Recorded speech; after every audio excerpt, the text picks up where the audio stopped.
So basically, this video is just to say that it is okay to do a low budget wedding.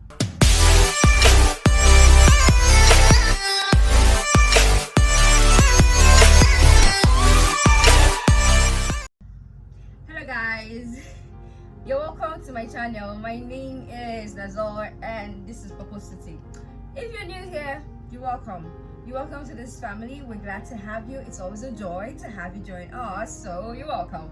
Do like, share, subscribe, hit the notification bell so you get to know when we post new videos, and of course comment. As a matter of fact, I'm giving an open now. If you have any requests or any topic you have us talk about, or a question you have really probably on the topics we've talked about in the past, feel free to put it in the comment section. All right, so today I'm going to be very brief and I want to talk about the issue of wedding day. It's your wedding day. It's your wedding day. We know it's your wedding day, uncle. We know it's your wedding day, sister.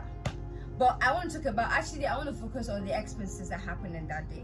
And the idea of this video came just from a recent wedding I attended. I just loved how they were able to plan things within their budget without minding that people will say this or say that, and that is very important. Now, first of all, I would like to state categorically that your marriage is different from your wedding.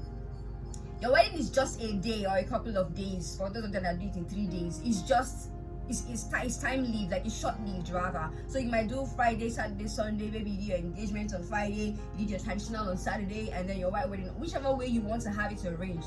But guess what? That is the lifespan of the whole idea of wedding. Beyond that, you have a lifetime of marriage. Living together with this young man or this young lady that you have chosen to spend the rest of your life with.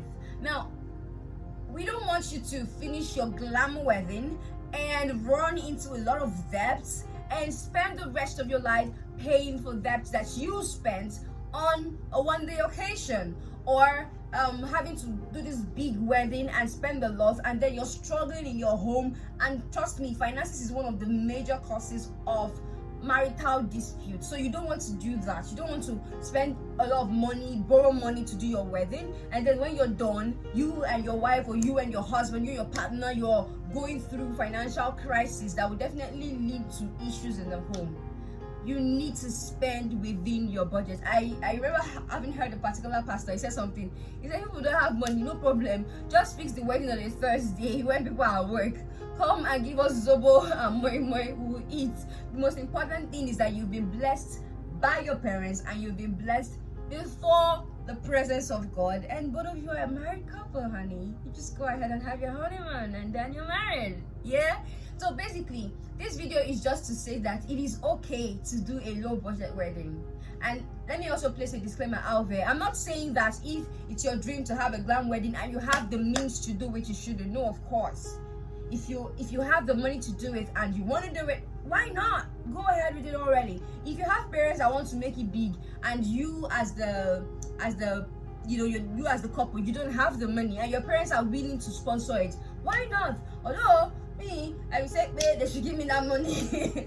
Let me go and make 1 or 2 investments and plan for my future, But if your parents don't want to use it to do a wedding so they can have a big wedding to their name, it's still okay. But here is the emphasis. I will not spend above my budget just because I want to please people. I will not spend above my budget just because, it's a once in a lifetime opportunity. My darling, it's not. It is not. I said it. Yeah, I said it. I said it. And of course, I'm not referring to you having a divorce and going to marry again. No, in case that's where your mind was going. Nope. I'm referring to you having a renewal of vows whenever, wherever, however you want it.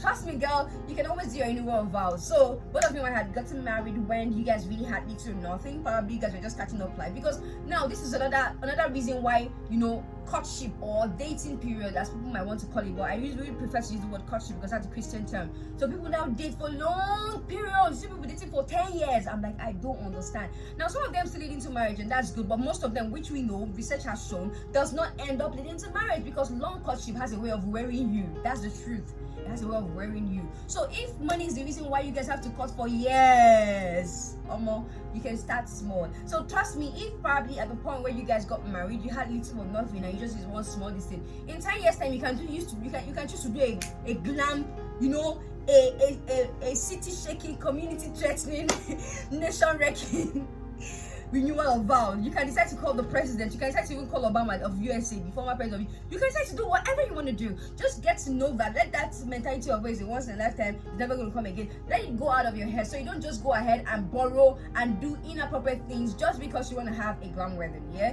you can always retake your vows 10 years. You can take your vows in. You can say, okay, you and your husband can decide, okay, babe, let's retake our vows every 5 years, or let's retake our vows every 10 years, or every 20 years. And then by that time, by the grace of God, you might have much more than enough, so you can do it as big, as large as you want it to be. So let that idea of always once in a lifetime to not make you to now want to go out of your budget, go out of your they say hang your coat according to your size. You not go out of your size just because you go and rent a gown of 500k, you rent a hall 2 million naira, or the decor 5 million. Like, come on now, come on.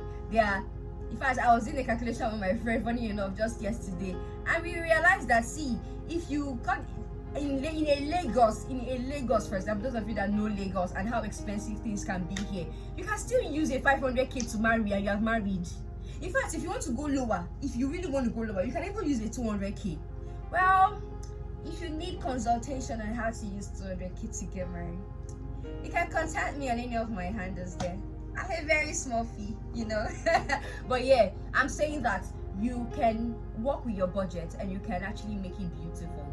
You don't need to invite the whole world, trust me. So yeah, coming to the end of this video today, and don't forget, wedding is just one day.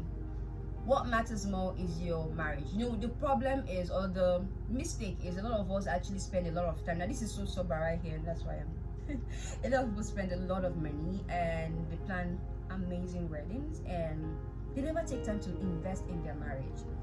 Now, this is just a bit of advice to all you cotton people out there. Take time to invest in your marriage. And how do you do that? By praying into your marriage, by studying books, studying the scriptures, listening to message, getting a mentorship.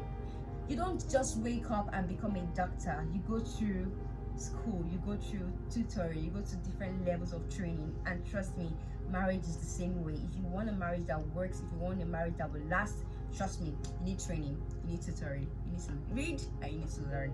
Thank you very much for staying tuned in today's topic. I'll see you next time, but do not forget to subscribe, darling. Where are you going to? You haven't subscribed. So do subscribe and like and share, and of course comment. God bless you. Thank you. Bye.